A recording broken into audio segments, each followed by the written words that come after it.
Aujourd'hui, on s'attaque à Never Eat Alone de Kate Ferrazzi.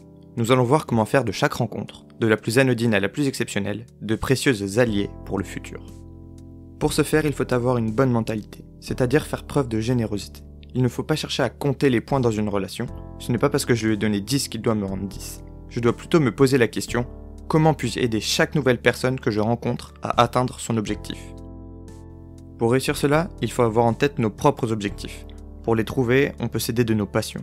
Il faut les lister précisément, ils doivent être ambitieux mais réalisables. Enfin, il est utile d'avoir des conseillers personnels qui peuvent être nos proches et qui nous aident à atteindre nos objectifs en restant sur le droit chemin.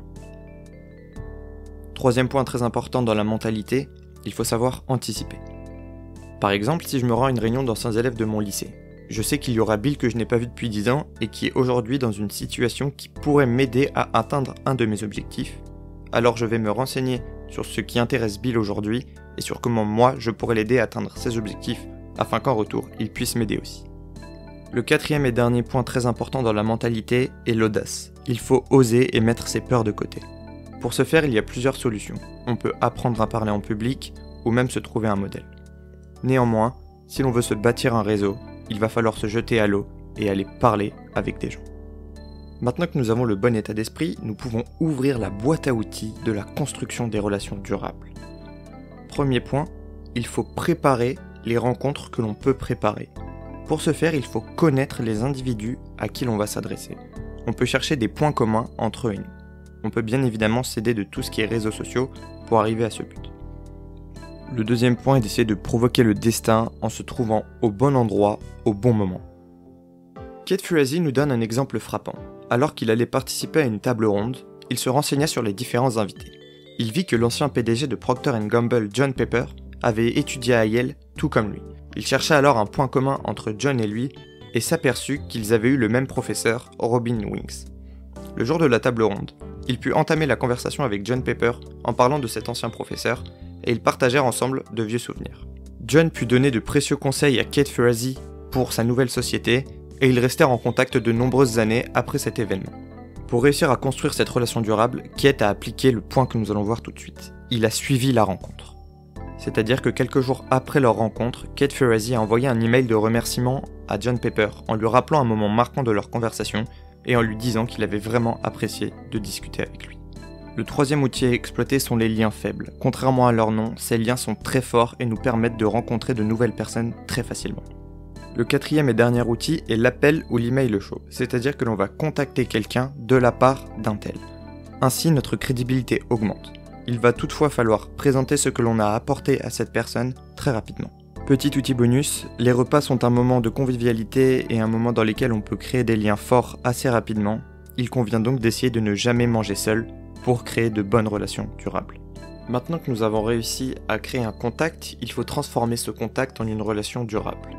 La première possibilité pour transformer un contact en une relation durable est d'être une sorte d'aimant. On peut par exemple organiser un dîner avec des personnes qui ont des métiers un peu intrigants et qui vont donner envie à notre nouveau contact de venir nous voir.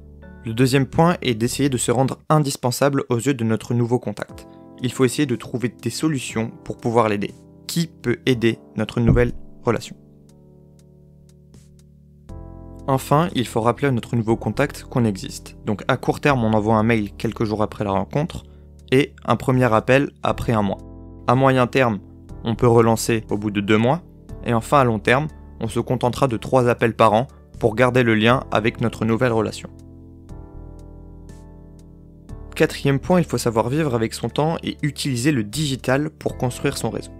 Premièrement, il faut arrêter de vouloir cibler les gros poissons, c'est-à-dire les personnes qui sont déjà très connues sur tout ce qui est réseaux sociaux, mais plutôt cibler les petits poissons, les personnes qui sont moins connues, car elles auront plus d'attention à nous accorder. Deuxièmement, il faut essayer de devenir le roi ou la reine du contenu, en créant de la réaction chez les autres. Que ce soit des rires ou des pleurs, le plus important est qu'il y ait de l'engagement autour de vos actions. Enfin, troisième point, il peut être intéressant de trouver une niche dans laquelle on devient une célébrité. Ainsi, on pourra atteindre notre objectif avec des personnes expertes dans le domaine. Le dernier point pour construire des relations durables est d'avoir des choses à offrir en retour. Premièrement, on peut essayer de devenir un expert dans un domaine. Pour ce faire, il faut apprendre, persévérer et multiplie les expériences pour construire la plus grande base de connaissances possible. Deuxièmement, on peut également être proche du pouvoir. Ainsi, nous serons intéressants pour les autres et ils pourront nous rendre des choses en retour. Dernièrement, il ne faut pas négliger le mentorat. On peut se trouver un tuteur qui pourra nous apprendre énormément de choses, mais on peut également partager toute notre expérience et notre connaissance à quelqu'un d'autre en étant son mentor. Ainsi, c'est gagnant-gagnant pour tous et on peut développer 100% de nos capacités. Si la vidéo t'a plu, n'hésite pas à t'abonner et à mettre un pouce bleu. N'hésite pas à me dire en commentaire si tu as d'autres techniques pour construire de bonnes relations avec des personnes que tu ne connais pas. Et on se retrouve très prochainement pour une nouvelle vidéo.